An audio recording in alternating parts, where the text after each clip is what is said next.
দর্শক আসসালামু আলাইকুম রহমতুল্লাহ বরকাত। তো আশা করি সবাই ভালো আছেন, সুস্থ আছেন। তো আমি আবারও আপনাদের মাঝে চলে আসলাম একটি বার্তা নিয়ে। তো যে বার্তাটা হয়েছে এর আগের ভিডিওতে আমি বলছি, তো বাংলাদেশ থেকে যেভাবে মানুষ লোক আসতেছে, তো আসলে যিনি বর্তমান অন্তর্বর্তী সরকারের যারা প্রধান আছেন, যারা তদন্ত আছেন, বিশেষ করে যারা প্রবাসী কল্যাণ মন্ত্রীর উপদেষ্টার ওইখানে দায়িত্ব পালন করতেছেন, তো অবশ্যই আপনাদের বারবার আমি বলতেছি, হ্যাঁ, আপনারা একটু এটার দিকে নজর দেন, একটু খেয়াল রাখেন, দৃষ্টি দেন। কারণ যে পরিমাণ মানুষ বাংলাদেশ থেকে আসতেছে, এখানে আসার পরে অনেক ক্ষতিগ্রস্ত হইতেছে। তারা কখনো কাজকাম কোনো কিছু পাইতেছে না, খুব কষ্টে জীবনযাপন পাড়ি দিতেছে। তো সেই লক্ষ্যে সবাইকে বলবো, তো যারা নতুন আসতেছেন আমি বারবার বলি, আপনারা একটু দেখে শুনে জেনে শুনে আসার চেষ্টা করবেন। কারণ সৌদি আরবের অবস্থা অতটা ভালো না, কাজকাম পাওয়া যায় না। তো বিশেষ করে কিছু লোক দেখতেছি যে আমাদের এলাকার অনেক যারা বিশেষ করে গত যে সরকার ছিল, যে আওয়ামী লীগ সরকারের সকল অনেক কর্মীরা তারাও চলে আসতেছে যে দেশে, তারাও আতঙ্ক ভয়েই চলে আসতেছে যে কখন কি হয়, যদি মামলা টামলা যায়।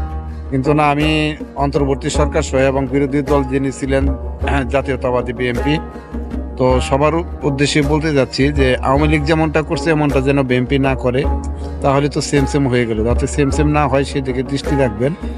আর ভুল একজনে করতে পারে, কুকুর কামড়াইলে কুকুরের পায়ে কখনো কামড়ানো শোভা পায় না, সেটাই আপনাদের বলছি। তো যা হোক, অনেকে অনেক ক্ষতিগ্রস্ত অনেকভাবেই হয়ে গেছে। তো অনেকে ভয়ে চলে আসতেছে যে না, বিএনপি তো আসলে যদি আসে আমাদের পরিস্থিতি হয়তো বা খারাপ হবে। কিন্তু না, বিএনপি আমি মনে করি এতটা নিম্ন শ্রেণীর রাজনীতি দল না এটা। তো যারা বিএনপির কর্মী যারা আছেন সবার প্রতি আহ্বান রাখবো, তো আপনারা মিলেমিশে থাকবেন। অতীতে কি হয়ে গেছে, মানুষ ভুল করতে পারে, সবাই যদি ভুল করে একই ভুল যদি সবাই করি আমরা, তাহলে আমাদের দেশকে সামনের দিকে এগিয়ে নেওয়া সম্ভব না। তো আগে যারা কি করছে, এগুলা হিংসা নিন্দা এগুলা ভুলে সামনের দিনগুলোতে কিভাবে দেশকে এগিয়ে নেওয়া যায় সে চিন্তা করবেন। আর যারা বিভিন্ন আওয়ামী লীগের কর্মী টর্মী আছে, আসলে যে যেমন করছে সেই ফল সে তেমনই পাবে। তো এমন কিছু করেন না যাতে বিএনপির দলে যারা আছেন, বিশেষ করে শ্রমিক দল, যুব দল, ছাত্র দল, বিভিন্ন দলের যাই হোক, বিএনপির যারা আছেন সকলের কাছে আমি অনুরোধ রাখবো, তো দেখে শুনে চলাফেরা করবেন। মানুষ বলতে ভুল, যারা ভুল করছে সে ভুলগুলো সংশোধন করে তাদেরকে সুযোগ দেওয়া হোক, তারা যেন ভালোভাবে চলতে পারে। তো এরকম একটা পরিস্থিতি তৈরি করবেন আশা করি। আর যাচাই বাছাই করে তারপরে অনেকে মিথ্যা মামলা থেকে আপনারা বিরত রাখবেন, যেমনটা করেছিল আওয়ামী লীগ। বিএনপির নাম শুনলে অনেক মামলা দিয়ে তাদেরকে জেলখানায় রাখতো, কিংবা বিএনপির নাম শুনলে তাদেরকে অ্যারেস্ট করা হয়তো। বিএনপির নাম শুনলে সরকারের কাছে একটা আতঙ্ক। এরকমভাবে বিএনপির অনেক কর্মীকে তারা অ্যারেস্ট করছে, অনেক হয়রানি করছে, তারা করছে। যাই হোক, ধৈর্যের ফল মিষ্টি হয়।